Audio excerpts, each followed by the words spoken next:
You don't really understand someone's capacity for connection by how intensely they show up in moments. You understand it by what remains when the moment is over. To understand avoidance, you first have to accept a simple truth that most people miss. When emotions are suppressed, they don't disappear. They intensify. They get compressed inward, stored under pressure, and anything held under pressure eventually searches for an exit. A common misunderstanding is assuming that because an avoidant looks calm, distant, or emotionally unaffected, there isn't much happening beneath the surface. In reality, it's the opposite. Avoidant individuals are not people who feel less.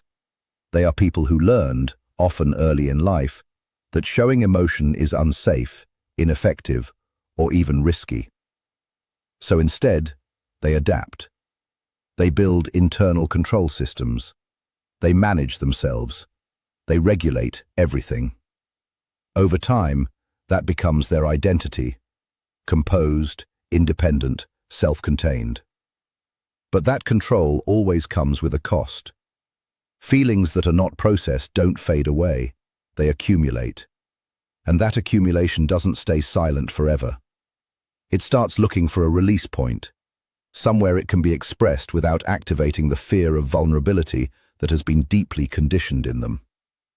For many avoidant individuals, sexual connection becomes that release. This is because sex, unlike emotional intimacy, has structure.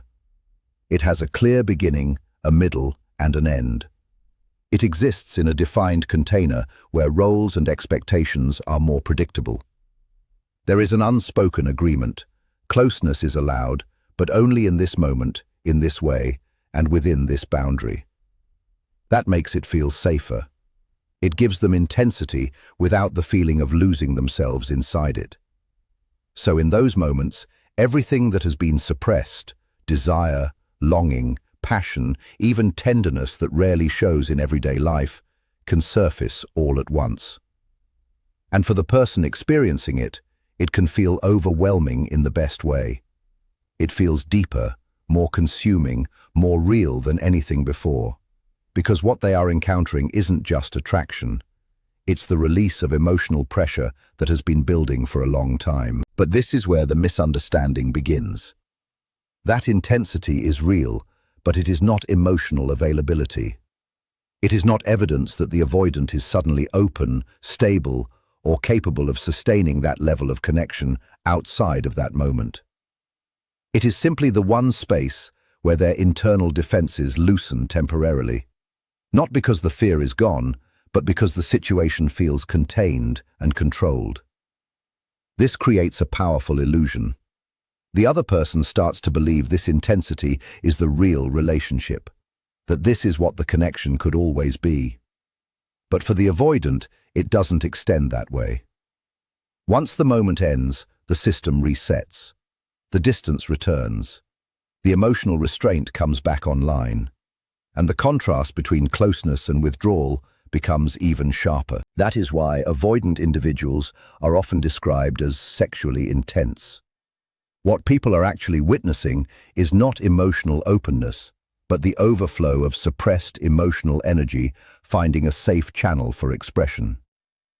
It is not intentional manipulation. It is an unconscious separation they have learned between what they feel and what they allow themselves to show. And without understanding that separation, it becomes easy to misread everything. Intensity as invitation, passion as commitment, and moments as permanence. Because in reality, intensity without integration does not create connection. It creates confusion. And this is also where you begin to understand why sex becomes something more complex for avoidant individuals than just physical expression. It becomes psychological. It becomes one of the few spaces where closeness can be experienced without triggering the same internal alarm that emotional intimacy does. For most people, vulnerability is emotional. It means being seen, being known, exposing fears, needs, and insecurities. That kind of openness carries uncertainty. It risks judgment, rejection, and for someone with avoidant patterns, the deeper fear of losing autonomy. So they protect against it. They keep things surface level, they deflect, they withdraw when conversations start going too deep. Sex bypasses some of that threat response. It offers a different kind of vulnerability, embodied rather than verbal, immediate rather than prolonged. There is closeness, presence, and engagement, but not necessarily the same exposure of inner narrative. No long explanations, no emotional unpacking, no permanent feeling of being seen in a way that lingers afterward. It feels contained, temporary, and most importantly, something they can step into and out of on their own terms. That sense of control is what makes it feel safe. And for avoidant psychology, control is safety. So in those moments, they can be fully present, sometimes even more present than they are in emotional settings. Their attention sharpens, their energy focuses. To the other person, it feels like complete connection, like being fully met. And in that moment, it is real presence. But presence is not the same as openness. This is where confusion forms. The partner interprets that level of presence as emotional closeness and assumes it can exist across all areas of the relationship.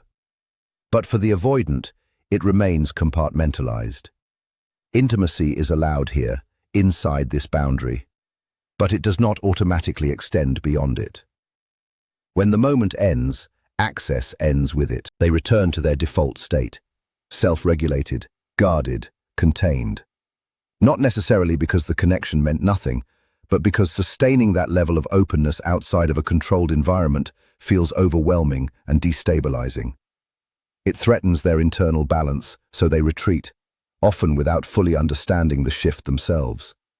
For the partner, this creates emotional whiplash. One moment there is intensity, closeness, even what feels like fusion. The next there is distance, silence, and ambiguity. And naturally, they try to close that gap. They reach for clarity, for consistency, for something more. But the more the other person pushes for emotional consistency, the more pressure the avoidant experiences internally, and the more they instinctively step back. That creates a paradox. The very space where they appear most open is often the space where they feel most protected. It's vulnerability, but carefully contained. Closeness, but always with an escape route built in. And if you don't understand that, you keep trying to interpret physical intensity as emotional commitment. You start assuming that what happens in those peak moments reflects a deeper readiness for stability, when in reality, it may simply be the only context where that level of expression feels safe enough for them to access. It isn't false, it's just limited to a very specific setting. Once that becomes clear, the focus shifts. You stop chasing permanence in moments that were never designed to hold it, and you begin to distinguish between someone who can momentarily access connection and someone who can actually maintain it over time. From there, another layer becomes impossible to ignore, the rhythm of the entire dynamic itself. Because with avoidant patterns, connection rarely moves in a straight line. It doesn't develop steadily or predictably. It moves in waves. A back-and-forth motion that, from the outside, looks random, but internally follows a very consistent emotional mechanism. Distance is where they feel grounded. When there's space, there's no demand, no emotional pressure, no need to constantly engage or respond. In that space, something natural starts to return. Curiosity, attraction, longing. For them, desire often needs separation to exist. It needs room. So over time, they begin to move back in. When they do, it can feel sudden and powerful. They re-engage, they initiate, they lean in with intensity. Often, that reconnection expresses itself most strongly through physical closeness, because it allows immediate intimacy without requiring emotional exposure in words. What feels like heightened chemistry is often the release of tension that built during distance. It's not random attraction, it's a reaction to separation. But as closeness increases, so does internal discomfort. One part of them wants connection, while another part becomes increasingly alert to what that connection could lead to. Expectation, dependence, emotional entanglement, loss of autonomy. The nearer they get, the more active that internal warning system becomes. So they retreat again. Sometimes gently, through reduced communication or emotional withdrawal. Sometimes more abruptly. Either way, distance is recreated. And in that space, they settle back into regulation. The pressure inside them decreases, but something else begins to grow on both sides. For them, space restores control, and with it, desire slowly returns again. For the other person, the withdrawal creates uncertainty. They start analyzing what shifted, what went wrong, what changed. That emotional gap makes the connection feel even more significant in hindsight. The intensity becomes magnified by absence. So when the avoidant returns, and they often do, the reconnection can feel even more charged than before. There's relief, excitement, familiarity, a sense of restoration. And again, that energy frequently finds its quickest expression through physical intimacy, because it collapses distance without requiring emotional processing of what just happened. This is where the cycle starts to feel addictive. Because what you're reacting to isn't just the person, it's the contrast. The emotional spike created by separation and return. The nervous system begins to associate that fluctuation with passion. But what it's actually experiencing is instability with intensity layered on top. And this is where confusion usually takes hold. People start mistaking contrast for chemistry and emotional spikes for depth. But depth is not measured by how strong the highs feel. It's measured by what remains stable in between them. When closeness only becomes available after distance, and intensity only appears after withdrawal, you're not looking at steady connection. You're looking at a repeating loop.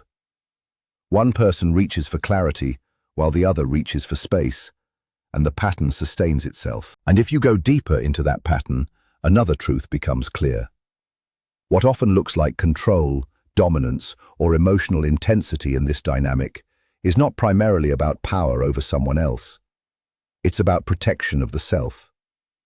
At the center of avoidant behavior is a very specific fear, not just of rejection or hurt, but of being consumed by closeness to the point where individuality feels threatened. For them, intimacy isn't only connection. It can feel like a loss of internal space, a risk of becoming emotionally entangled beyond what they can manage. And that fear doesn't disappear in physical closeness. It simply changes form. So they adapt in ways that let them stay engaged without feeling overwhelmed. They shape the pace. They influence the rhythm. They adjust when things move forward and when they slow down. Not always consciously, but as an internal regulation strategy. Because when they can maintain some sense of control over how intimacy unfolds, they can participate in it without feeling swallowed by it. When they can define the boundaries, they can experience closeness without crossing into emotional territory that feels unmanageable. That is the underlying structure most people never see. It creates a space where they can sit right at the edge of closeness. Close enough to feel something real, but not close enough to feel engulfed or lose their sense of independence. To a partner, that edge can feel incredibly compelling. There's direction to it, a kind of focus and certainty that makes the interaction feel intentional, almost like it's being guided somewhere meaningful. But underneath that, there's often something harder to name. A subtle sense that not everything is fully open, that while the intensity feels shared, the emotional exposure isn't happening on equal terms.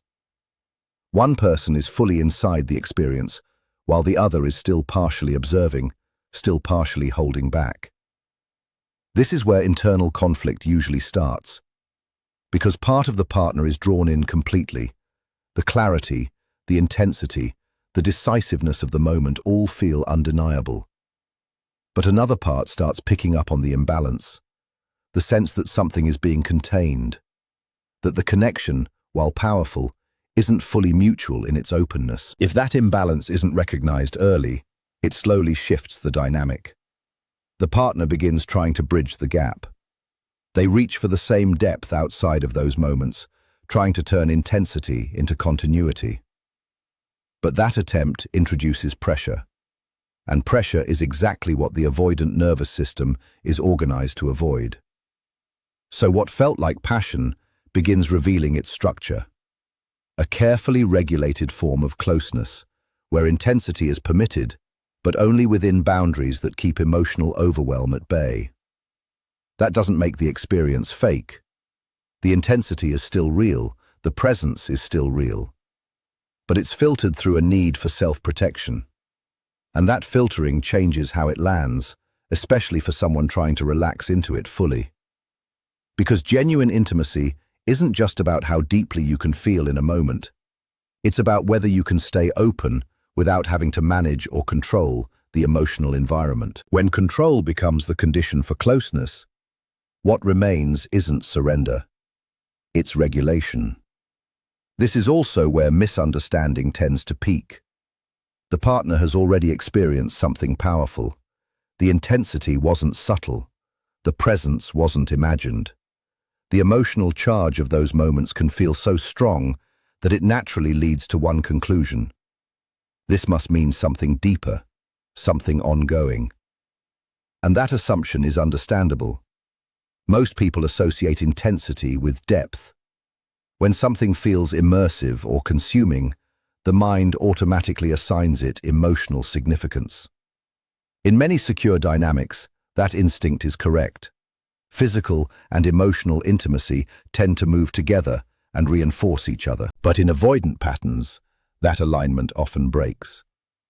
What happens in those heightened moments isn't necessarily a reflection of sustained emotional availability. It's more like a release point, a controlled space where stored emotional energy is finally allowed to surface under conditions that still feel safe enough to manage. And because it feels so real in the moment, it creates a convincing illusion of continuity. It feels like you've accessed something ongoing, something that exists beyond the interaction itself. So the mind starts building meaning around it, replaying moments, searching for consistency, trying to align what was felt with what comes next. And when the behavior afterward doesn't match the intensity of those moments, confusion sets in. Instead of questioning the structure of the dynamic, the partner often turns inward, wondering if they misread it, if they expected too much, if what they felt was even real. That's where the emotional trap forms. The inconsistency gets internalized as something personal, something to solve, rather than recognized as a structural difference in how closeness is being processed. Meanwhile, from the avoidant side, the experience hasn't lost meaning. It was real, but contained, fully present in its moment, without automatically implying continuation beyond it. So when the partner tries to define it, deepen it, or extend it, the emotional landscape subtly shifts into something less predictable, less controlled. And that's where withdrawal begins. And suddenly, two different realities start existing at the same time. One is based on felt experience, intensity, connection, emotional charge. The other is based on behavior, distance, ambiguity, and inconsistency. The mind naturally tries to force those two into alignment because it wants coherence. It wants a straight explanation that makes everything fit. But in this kind of dynamic, the intensity was never a guarantee of continuity in the first place. It was an experience. And once that distinction becomes clear, something inside the perception of it shifts. You stop treating those moments as proof of where the relationship is heading, and you start seeing them for what they actually are. Contained expressions that don't automatically point to a larger emotional trajectory. That doesn't make them meaningless. It makes them precise. But when specificity gets mistaken for continuity, you start stretching a moment into a story it was never designed to support. Intensity can feel like truth in real time, but without consistency, it remains a single point of experience, not a stable direction. When you step back and bring all of this together, the emotional suppression, the managed vulnerability, the push and pull rhythm, the need for control, and the repeated misreading of intensity, you begin to understand why this dynamic is so difficult for most people to navigate. Not because anyone is lacking strength, and not because the avoidant is consciously trying to create confusion, but because the underlying structure of the connection operates on a different emotional logic than what most people are used to. Most people enter relationships expecting progression. They assume that as closeness increases, so will stability. That emotional depth will gradually align with consistency. That if something feels powerful, it will naturally become more secure over time.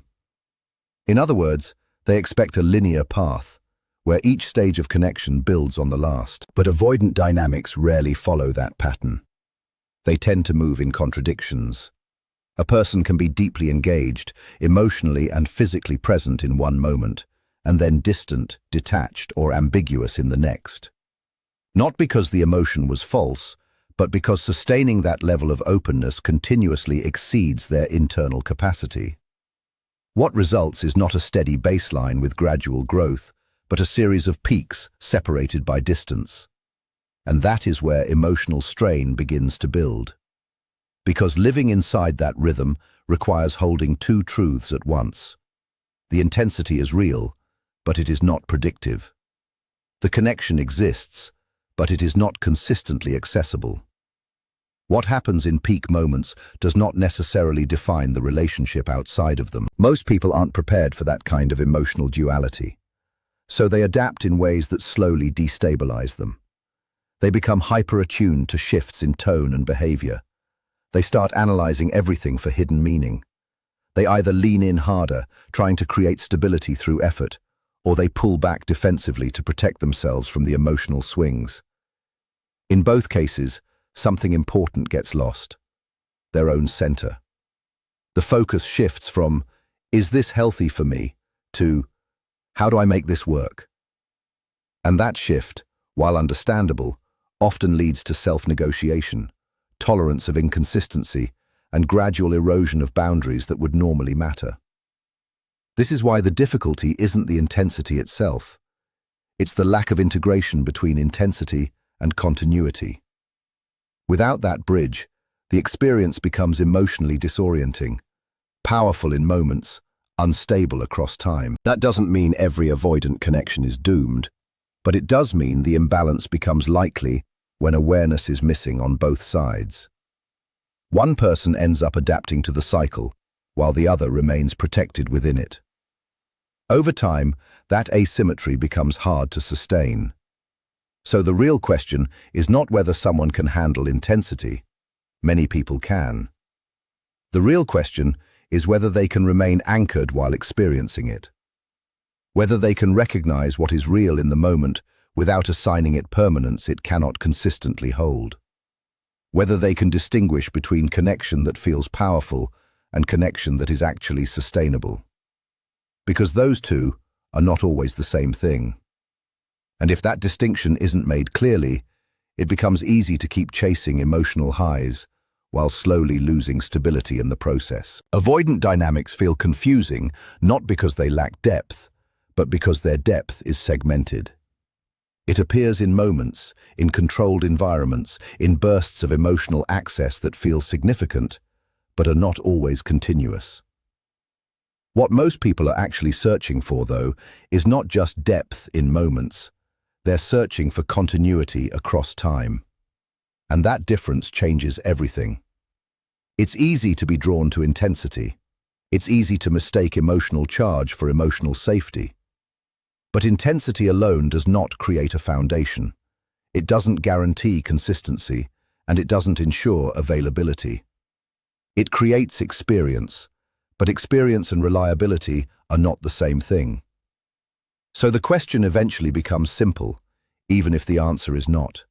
Can this be sustained? Because a connection that only exists in peaks will always feel powerful in moments, but unstable in the long run. And over time, it's that instability, not the intensity, that shapes the emotional cost. And when you understand that clearly, something important falls into place. You stop personalizing inconsistency. You stop trying to extract clarity from patterns that were never designed to provide it. And you stop sacrificing your own emotional stability to hold on to moments that don't naturally extend into continuity. That isn't about rejecting connection.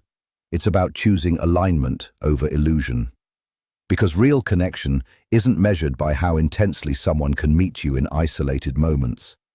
It's measured by how consistently they can remain present with you in reality, across time, without the emotional structure collapsing in between. So the final distinction becomes the most important one. Don't measure connection by how high it takes you in moments. Measure it by how steadily it holds you when the moment is over. Because in the end, what truly sustains love isn't the intensity you feel in rare moments.